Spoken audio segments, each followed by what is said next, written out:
পবিত্র কোরআনের অধিকাংশ দোয়াতে, নবী সাল্লাল্লাহু আলাইহি সাল্লামের সুন্নতের অধিকাংশ দোয়াতে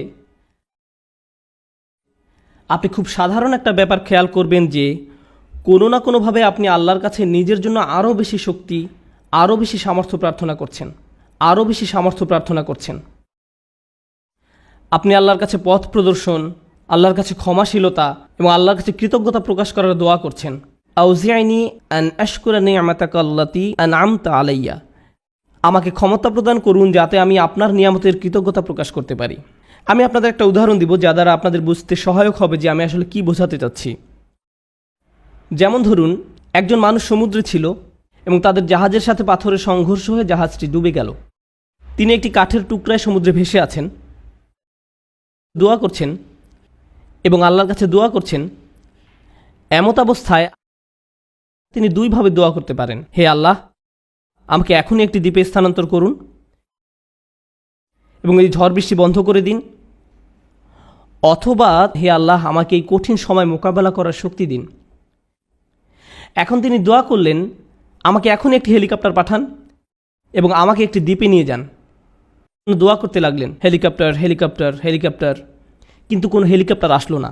তিনি বললেন, আল্লাহ, আমাকে হেলিকপ্টারও পাঠালেন না, আমি তো অনেক দোয়া করলাম, এটা ঠিক না, বাদ দাও, আমি আর দোয়াই করব না। অথবা মনে করুন উনি দোয়া করছেন সমুদ্র শুকিয়ে সমতল ভূমি হয়ে যাক, বলছেন, হে আল্লাহ, আপনার তো সেই ক্ষমতা আছে যে কোনো অবস্থার পরিবর্তনের, আপনি সকল কিছুর সৃষ্টিকর্তা, আপনি এই সমুদ্রকে সমতল ভূমিতে পরিণত করতেই পারেন। আপনি যেহেতু ইব্রাহিম আলাইহিস সালামকে নিক্ষেপ করা আগুন ঠান্ডা করে দিয়েছিলেন, আপনি আমার জন্য এটাও করতে পারেন। কিন্তু তারপরও সেটা ভূমিতে পরিণত হয় না, সমুদ্রই থেকে যায় এবং লোকটা ধীরে ধীরে ডুবে যাচ্ছেন। আমি যে বিষয়টা বলতে চাচ্ছি, আমরা মনে করি দোয়ার উদ্দেশ্য হলো আমাদের পারিপার্শ্বিক বাস্তবতা পরিবর্তন করা। কিন্তু যদি আপনি কুরআন এবং সুন্নাহর দোয়াগুলো অধ্যয়ন করে থাকেন, তবে আপনি খেয়াল করে দেখবেন যে পরিবর্তন আপনি যা চাইবেন তা একান্তই নিজের জন্য। হে আল্লাহ, আমি একটা কঠিন সময়ের মধ্যে দিয়ে যাচ্ছি, এটা কাটিয়ে ওঠার সক্ষমতা দান করুন। কিছু পরীক্ষার্থী একটা সাধারণ পরীক্ষা দিবে, তখন তারা দুই ধরনের দোয়া করতে পারে। একটি হলো, হে আল্লাহ, আমাকে এই বিষয়টি বুঝে নেওয়ার ক্ষমতা দিন, মনোযোগী করুন, আমাকে এমন ক্ষমতা দিন যেন পরীক্ষা দেওয়ার সময় আমি ঘাবড়িয়ে না যাই, অলসতা যেন আমাকে গ্রাস না করে, এভাবে নিজের জন্য দোয়া করা। অথবা তারা এভাবে বলতে পারেন, ইয়া আল্লাহ, আমি জানি এটা একটা মেডিকেল পরীক্ষা, কিন্তু আপনি এটাকে ক্লাস 2 এর অঙ্কর পরীক্ষার মতো সহজ করে দিন, যেন আমার এই সমস্যাই না থাকে। আপনি হয়তো বাস্তবতা বদলাবার জন্য দোয়া করতে পারেন, অথবা নিজের সক্ষমতা বৃদ্ধির জন্য দোয়া করতে পারেন।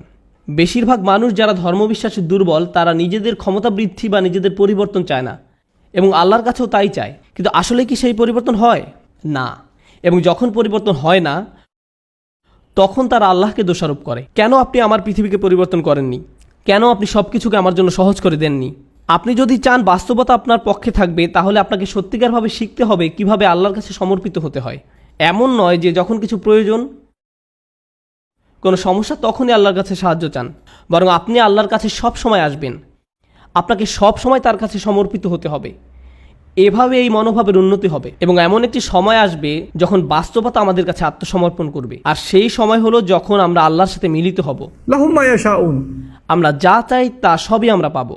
সমস্যা হলো আমরা সবাই এই মুহূর্তে চাই।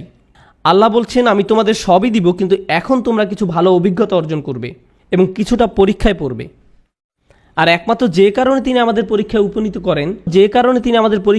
করেন তা হলো তিনি চান আমরা যেন উত্তীর্ণ হই এবং জান্নাতের জন্য যোগ্যতা অর্জন করি, কারণ এই কষ্টকর যাত্রা আমাদেরকে তাঁর সান্নিধ্যে নিয়ে আসবে।